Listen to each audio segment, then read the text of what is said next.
Hi, and welcome back to another flight review. I've somehow managed to procrastinate this review for almost 4 months now. I initially took this flight during the week of the inaugural service back in June and was very excited to share this new plane. I've been struggling with how to review this plane as I don't like to be negative, but honestly, I hate this plane. Additionally, I've had a few bad experiences with American Airlines long haul over the last few months, and I don't like to publish negative feedback as I understand how hard it is to run an airline and how hard it is to work for a major airline. I also know how privileged it is to be able to experience this as a hobby and to experience travel in unique ways. I'm not rich, and I'm not being paid by these airlines, and I know it's super hard for people to be able to experience and afford premium cabins, but this hobby does take a lot of time, energy, miles, and consideration, so it's not totally free travel. At the same time, I also know that this is a resource for people. Not everyone can take multiple trips a year, and so the point of this channel is to inform people what to expect on board and maybe provide ideas on how to book opportunities into other premium cabins for lower costs. For instance, many times you could book American Airlines or British Airways in the same itinerary for the same exact price. Some might look at this new plane and the new marketing and say I should select American over British Airways Club Suites. For the same exact price, you could be paying for either better or worse service, which again is the point of this channel. I know this is going to sound extremely dramatic, but this plane is emblematic of what is wrong with our society. We're constantly being bombarded with quote unquote enhancements, which is essentially shrinkflation on steroids. You get a significantly worse product that costs a significant higher amount of money, while you're also being gaslit by the company and their marketing team to tell you that you're receiving even a better product and it's the best time to be alive. The reality is, this plane should be called 787P, not for premium, but for profits, as this plane only cares about American Airlines profits. Each and every cabin on this plane has received a downgrade from what the previous 787-9 experience entailed. I actually liked the old 787-9 and thought their business class was pretty solid. The only downside was that it did not have a door. However, for that door, we now get a worse experience for every seat on every cabin in this plane. And rather than just speak about it, let's take a look and compare what we used to have and what we currently have, because I believe this plane is a 100% marketing ploy to give you a beautifully aesthetic looking cabin while the rug is being pulled out from underneath you to pack in as much premium product to get the highest profits for American Airlines bottom dollar. Let's take a look at American Airlines' original 787-9 that's been flying around for 10 years now. I've always thought that their business class product was pretty competitive and had a pretty great product on board as their seats were pretty padded. Taking a look at their business class, it spanned from door 1 to door 2 and had 8 rows on the window, while there were 7 rows in the middle. This is pretty standard for a 787-9 and reverse herringbone product. They had a pretty solid comfort and experience on board, and you had a lot of room in your reverse herringbone suite, minus the door. Additionally, this product had every seat being the exact same, with no additional flagship suites preferred that required 6 to 8 inches per seat. Therefore, all seats were pretty identical and had the same exact amount of space. Now let's take a look and see how other airlines who have implemented this product completed their cabin refresh. First, we'll take a look at Hawaiian Airlines 787-9. Now, I actually like what Hawaiian has done on board, and it's going to sound contradictory because I'm telling you I don't like how American has done it, but it's the exact same seat, but it's how they've implemented it and how many seats that they've included. So for Hawaiian Airlines 787-9, they have 9 seats at the windows and 8 seats in the middle. Now, this is very similar to what American Airlines has done. However, American Airlines has the flagship suites preferred, which requires them to include additional space and seating for those private extended suites. Hawaiian does not offer that, so each seat is identical to each other. And to be fair, they did include one additional seat per row, but it's equally distributed, if you will, the least amount of room. Now, if we take a look and see how a full service carrier has done their Adient suites, we take a look at Qatar Airways, and you see they have implemented the Adient suites And surprise, surprise, they have 8 seats at the windows and 7 seats in the middle. They were still able to keep this configuration while including the 80-inch suites, and surprisingly, it's the same exact layout that American has in their 787-9s before this entire cabin retrofit. So it's not that these new seats are tighter, it's how that they are implemented and what the airline's looking for. Now, to be fair, people will say, oh, well, Qatar Airways, they are state sponsored, they have additional, help that American doesn't. But that's not true, because American Airlines has had the same exact seat, same exact configuration for 10 years, and they've been able to be very profitable with their 787s. And so I don't want to hear that, the times are changing and they need to adapt. This is simply a 100% profit grab, and they're trying to increase the amount of revenue they get per seat at the expense of the comfort of the passengers on board.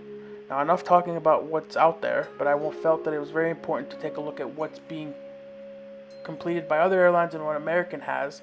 And now we take a look at their 787-9. Again, not for premium, but for profit.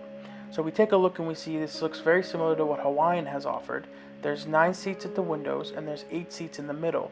However, you took out the flagship suites preferred at the front, and again, these seats I think have an additional 6 to 8 inches per pod. So what American did is the same exact real estate. Not only did they pack in 4 extra business class seats than their old 787 had, right?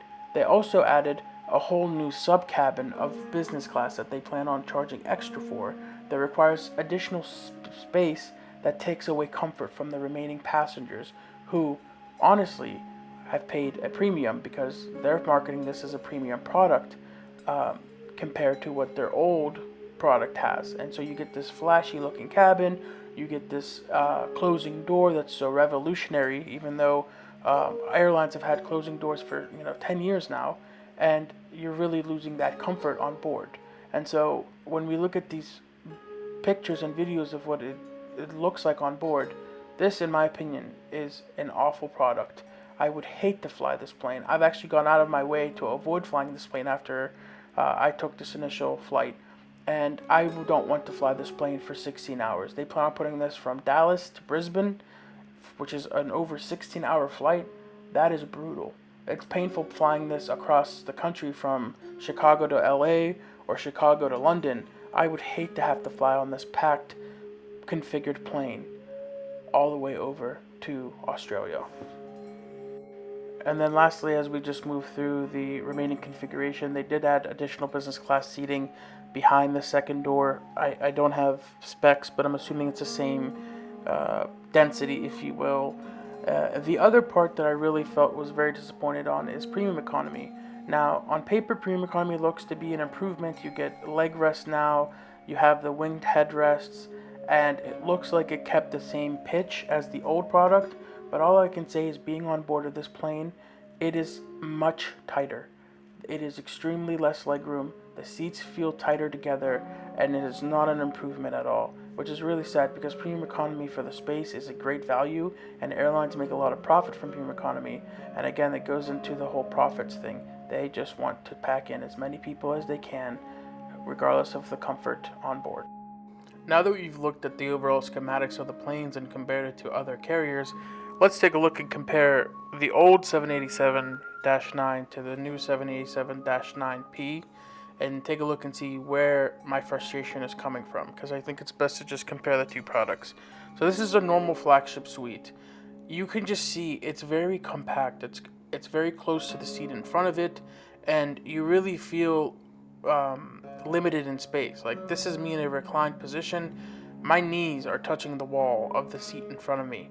In bed mode, it's extremely tight. You feel as though you're like in the person's rear end, if you will. And the screen is very close to you. The seat is very close to you. You feel claustrophobic. And so that's really where I'm talking about the decrease in overall comfort, because they're putting so many more seats per row to make up for the quote-unquote enhancement. Now, this is from a video earlier this year when I was on their 787-9. You can just see how far ahead the front seat is, or the bulkhead wall is from you. Your knees do not feel very tight. You are not pushed into the TV. You have a very decent amount of space, and even without the door, you still have a very winged private um, apparatus that doesn't make you feel as though you are claustrophobic in any way, shape, or form, or you feel super exposed in the aisle even without the door. And here's a view of the seat in the upright position. Again, it was a very solid seat. It did not have the full aesthetics that it currently has, but it was a very good seat. It was very well padded. It had amazing storage. It was really on par for a solid business class seat with just the right amount of pitch and comfort. And unfortunately, American Airlines decided to strip it away. Now, what's even worse than the business class setup is the premium economy setup. I don't care what Seat Guru or Seat Maps say, the pitch on premium economy is just god awful. I fly premium economy a lot, especially over to Europe, and I just was shocked to see how condensed the premium economy seats are and how tight it feels in the upright position, nonetheless in a reclined position. I don't know what they did to these premium economy seats, but to have this little pitch on planes that are supposed to go on 16-hour runs would just be brutal in premium economy. Now, this is the old premium economy for American Airlines on the 787-9, and although this is the bulkhead seat, even the second and third row feel a lot more spacious on those planes than on the new planes, and I just don't know how or why, because premium economy is the most profitable part of the cabin. It doesn't take that much space to have a solid premium economy, and American Airlines decided to go ahead and condense when it comes to premium economy as well. And it's just a really awful experience, not only in business, but also in premium economy. All right, let's wrap up this video because I think it's time to come to a conclusion. I think it's very fair to say that American has every right to go after every profit that they so desire, but I think the reason that they've fallen so far behind the other big three in the US, Delta and United, is due to the same thought process that gave them this plane. American Airlines over the last few years have made every decision for the short term, not for the long-term gain of the company. And so, although they're going to make much more profits off this plane because they're getting an extra 4 seats of business class than they used to, they're getting a lot more premium economy seats than they used to, people are not going to want to fly this plane. I think people who are frequent flyers are going to go out of their way to fly, either a different 787 or 777, depending on how they configure the new 777s that will undergo the retrofit, or I would much rather fly in British Airways' solid seat on the club suites than what this product entails. And so I think long term, they're going to lose a lot of frequent flyers, in my opinion. I would not want to be on this plane for more than 7 hours, and I've gone out of my way to avoid this plane. I think it's very clear that American Airlines makes a lot of money off credit cards, and so do the other big three carriers. But this is just a money grab, in my opinion, laced with beautiful marketing, beautiful aesthetics, and just telling us that we're getting a better product, even though you're getting a significantly worse product. I'm very disappointed, to be honest with you. I don't want to keep harping on this. I just wanted to make this video to kind of share my thought process and my feelings about the seats. I did fly it in business class in the flagship suites preferred. Maybe I'll actually drop a review for it. I also flew it in premium economy. Maybe I'll drop a review. I just don't want to keep harping on the same issue.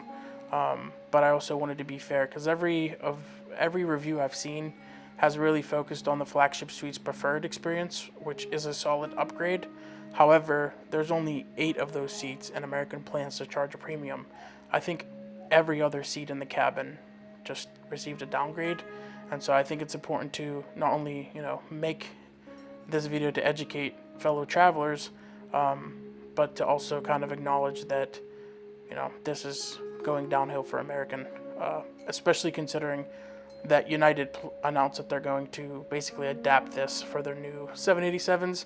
So I don't think that they'll be alone in going via this strategy, But it is pretty sad as an American to see, the big three really just give up, especially compared to other international products. You see Japan Airlines introduce a new seat. You see ANA have an amazing seat. Even Air France, KLM, they're trying their best to increase their offerings. You look at British Airways Club Suites, which I think is an amazing product, and Qatar Airways is coming out with a Q Suite 2.0, even though their Q Suite is still revolutionary 10 years after it was launched. Unfortunately, profits are profits, and that's what American Airlines wanted out of this plane. I just think as a frequent flyer, I will be looking at other options and really leaning on alliances to still fly in the one world when I can, and avoid this plane like it's the plague. Thanks for sticking around. Sorry to be so doom and gloom, but please drop your reviews if you've been on this plane and your thought process. Am I being a little too harsh, or is this justifiable criticism of American Airlines? Alright, thanks for watching.